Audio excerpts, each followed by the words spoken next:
नमस्कार दोस्तों, आज की कहानी है सिंहासन बत्तीसी की 10वीं पुतली प्रभावती की कहानी। 10वें दिन फिर राजा भोज उस दिव्य सिंहासन पर बैठने के लिए उद्यत हुए, लेकिन पिछले दिनों की तरह इस बार 10वीं पुतली प्रभावती जागृत हो गई और बोली, रुको राजन, क्या तुम स्वयं को विक्रमादित्य के समान समझने लग गए हो? पहले उसकी तरह पराक्रमी और दयालु होकर बताओ, तब इस सिंहासन पर बैठने के अधिकारी होगे।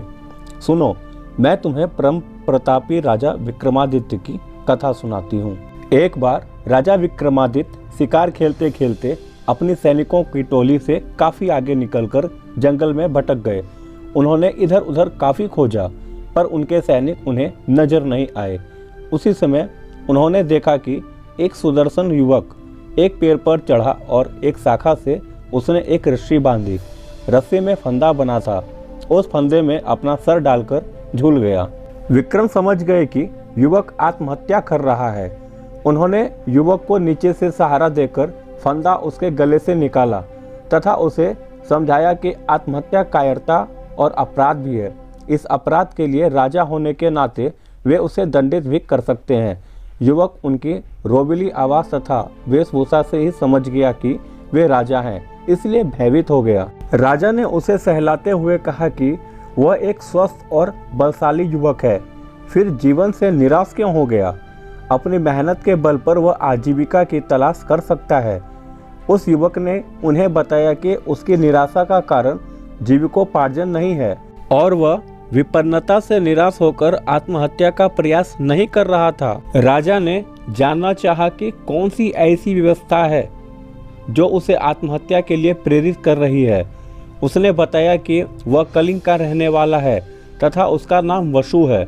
एक दिन वह जंगल से गुजर रहा था कि उसकी नज़र एक सुंदर लड़की पर पड़ी।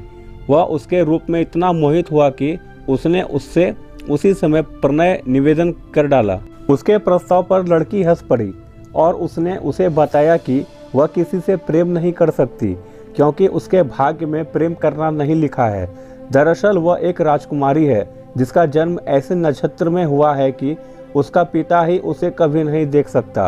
अगर उसके पिता ने उसे देखा तो तत्क्षण उसकी मृत्यु हो जाएगी।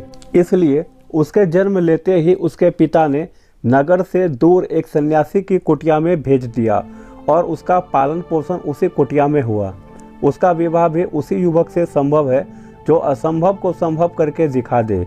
उस युवक को जिसे मुझसे शादी करनी है, खौलते तेल की कढ़ाई में कूदकर जिंदा निकलकर दिखाना होगा।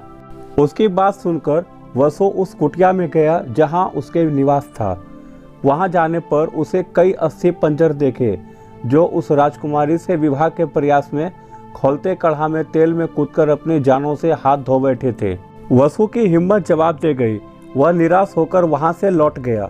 उसने उसे भुलाने की लाख कोशिश की, पर उसका रूप सोते जागते उठते बैठते हर समय उसकी आंखों के सामने आ जाता है।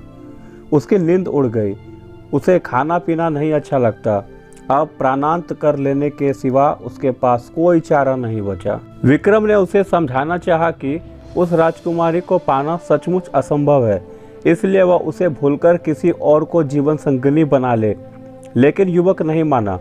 उसने कहा कि विक्रम ने उसे व्यर्थ ही बचाया, उन्होंने उसे मर जाने दिया होता तो अच्छा होता।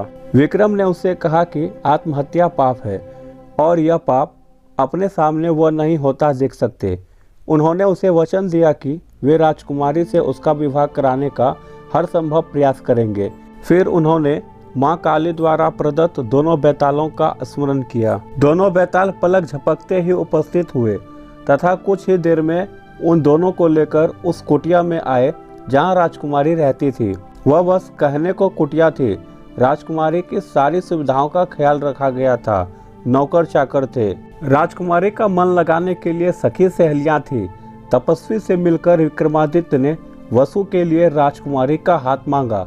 तपस्वी ने राजा विक्रमादित्य का परिचय पाकर कहा कि अपने प्राण वह राजा को सरलता से अर्पित कर सकता है, पर राजकुमारी का हाथ उसी युवक को देगा जो खौलते तिल से सकुशल निकल आए।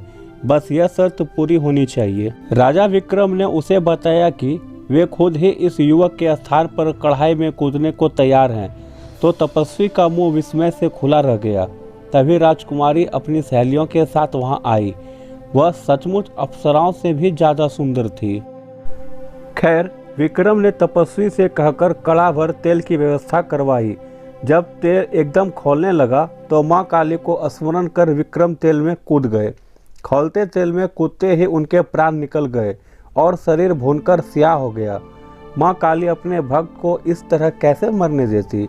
उन्होंने बैतालों को विक्रम को जीवित करने की आज्ञा दी। बैतालों ने अमृत की बूंदें उनके मुंह में डालकर उन्हें जिंदा कर दिया। जीवित होते ही उन्होंने वसु के लिए राजकुमारी का हाथ मांगा। राजकुमारी के पिता को खबर भेज दी गई और दोनों का विवाह धूमधाम से संपन्न हुआ। इतना कहकर प्रभावती खामोश हो गई। राजा भोज समझ गए कि विक्रम के अतुलनीय त्याग का उनके पास कोई जवाब नहीं है और लौट गए अपने कक्ष की तरफ। अगले दिन 11वीं पुतली त्रिलोचना ने रोका राजा को और सुनाई विक्रमादित्य की सुंदर व रोचक कथा।